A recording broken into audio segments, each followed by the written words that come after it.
Hello बच्चों, let's see this question. हमारे पास यहाँ पे चार अलग अलग केसेस दिए हुए हैं। ठीक है, ए, बी, सी और डी।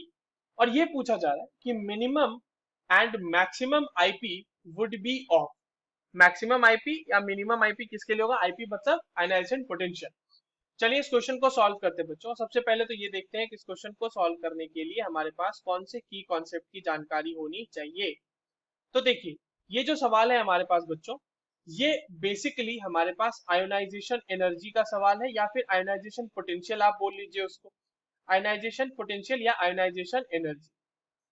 ठीक है, अगर आप आयोनाइजेशन एनर्जी को वोल्ट्स में एक्सप्रेस करते हैं तो that is considered as ionisation potential. अब एक बात समझना, होती दोनों चीजें एक ही है, बस यूनिट का फर्क है, एक्सप्रेस करने का फर्क है।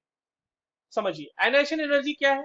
Ionisation energy is the energy required to remove an outer most electron from an isolated gaseous atom. Isolated gaseous atom से कि आउटर मोस्ट इलेक्ट्रॉन से इलेक्ट्रॉन निकालने में जितनी एनर्जी देनी पड़ती है वही होती है आयनाइजेशन एनर्जी। ठीक है, अब अगर आपके पास कोई एक एलिमेंट है एम, ठीक है, जहां पर से आपने एम गैसियस में से इलेक्ट्रॉन निकालना है। ये एम गैसियस ही है ना। यहाँ पर से जब बच्चों निकालेंगे इलेक्ट्रॉन, तो एक इलेक्ट्रॉन निकाला हमने, यहाँ पर जो एनर्जी दी या आयनाइजेशन पोटेंशियल जो दिया वो दिया हमने Ip1। तो यहाँ पर से बना M प्लस गैसियस। अब फिर यहाँ से एक और इलेक्ट्रॉन निकालेंगे, तो यहाँ पर देना पड़ेगा Ip2। और फिर यहाँ से इलेक्ट्रॉन निकालेंगे M2 प्लस बन जाएगा। तो फिर यहाँ से इलेक्ट्रॉन निकाला एक हमने, ये बन गई Ip3।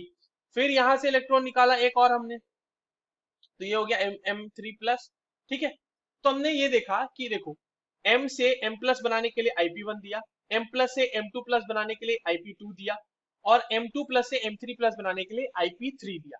अब समझना बच्चों, जैसे जैसे आप इलेक्ट्रॉन निकाल रहे हैं एटम से, एटम का साइज छोटा होता जा रहा है। एटम का साइज अगर छोटा होते जा रहा है तो उसमें से इलेक्ट्रॉन निकालने में आपको ज्यादा मेहनत करनी पड़ेगी, क्योंकि ionisation energy is inversely proportional to size. क्यों? क्योंकि देखो, जब साइज छोटा होगा तो उसके ऊपर न्यूक्लियर पुल उतना ही अच्छा होगा। तो न्यूक्लियर पुल के इन्फ्लुएंस से इलेक्ट्रॉन निकालने में आपको ज्यादा मेहनत करनी पड़ेगी। एंड सिमिलरली आईई जो होता है आयनाइजेशन एनर्जी या आयनाइजेशन पोटेंशियल लिख रहा हूं मैं, जिसको आईपी बोलता हूं आयनाइजेशन पोटेंशियल, और आईई बोल रहा हूं मैं, इसको इस तरह से लिख सकते हो आप, आईपी या आईई जो भी बोलो। ये जो होगा, ये डायरेक्टली प्रोपोर्शनल होगा Z effective. Effective nuclear charge ये भी तो वही बता रहा है ना कि आउटर मोस्ट शेल पे कितना इफेक्टिवली आपका न्यूक्लियस होल्ड कर रहा है। तो जितना अच्छा इफेक्टिवली होल्ड करेगा, आपको उसमें से इलेक्ट्रॉन निकालने में उतनी मेहनत करनी पड़ेगी। तो ये हो गई बात हमारी। अब सिंपल सी बात है कि Ip1 छोटा होगा सबसे Ip2 से और Ip3 से। ठीक है, यानी कि सबसे ज्यादा एनर्जी हमें कहाँ देनी पड़ेगी? M2 प्लस से M3 प्लस बनाने के लिए। यानी कि वो देखिए डी का केस है क्या, तो डी के केस में हमें मैक्सिमम एनर्जी देनी पड़ेगी। अब मिनिमम किस में देनी पड़ेगी? तो देखो, मिनिमम देने के लिए थोड़ा सा समझते हैं। एक बार हमने क्या किया कि एम गैसियस में हमने इलेक्ट्रॉन ऐड कर दिया। ठीक है, यहां से हमने बना दिया एम माइनस। अब एम माइनस देखो, जब एनायन की बात आ गई, तो जब एम माइनस बना होगा तो एम माइनस का साइज जो होगा वो बड़ा होगा एम से, क्योंकि एनायन का साइज न्यूट्रल एटम से बड़ा होता है।